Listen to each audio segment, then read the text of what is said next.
Hello বন্ধুরা, তোমরা সবাই কেমন আছো? তোমাদের জন্য Facebook একটি নতুন আপডেট নিয়ে আসলো। সেই আপডেটটা কি এটা জানতে হলে ভিডিওটি শেষ পর্যন্ত দেখতে হবে। সর্বপ্রথম তোমাকে যে কাজটি করতে হবে সেটা হলো তোমার Facebook যে অ্যাপসটা রয়েছে সেটাকে যে Facebook যে অ্যাপসটা রয়েছে সেটা তোমাকে আ ওপেন করতে হবে।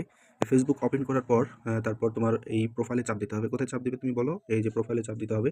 এই প্রোফাইলে চাপ দেওয়ার পর প্রোফাইলে চাপ দেওয়ার পর তারপর তোমার এই যে প্রফেশনাল ড্যাশবোর্ড যে আছে এখানে প্রফেশনাল ড্যাশবোর্ড এখানে চাপ দিবে। এখানে চাপ দেওয়ার পর প্রফেশনাল ড্যাশবোর্ডে চাপ দেওয়ার পর তুমি একটা এরকম একটা দেখতে পাবে, এরকম একটা ইন্টারফেস দেখতে পাবে। তারপরে স্ক্রল করে চলে যাবে হচ্ছে কনটেন্ট মনিটাইজেশন এ।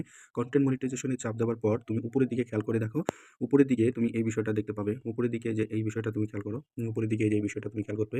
এখানে দেখো লেখা আছে যে reels must be a minimum of 10 second to be eligible to earn. তুমি যদি আর্ন করতে চাও তাহলে তোমাকে অবশ্যই 10 সেকেন্ডের উপরে ভিডিও আপলোড করতে হবে। কমপক্ষে 10 সেকেন্ডের উপরে ভিডিও কি করতে হবে? আপলোড করতে হবে। এই যে সেটা দেখতে পাচ্ছ। তো আপডেটটি কেমন লাগলো? যদি ভালো লেগে থাকে তাহলে অবশ্যই সবার মাঝে শেয়ার করে জানিয়ে দিবে। ধন্যবাদ সবাইকে। টাটা।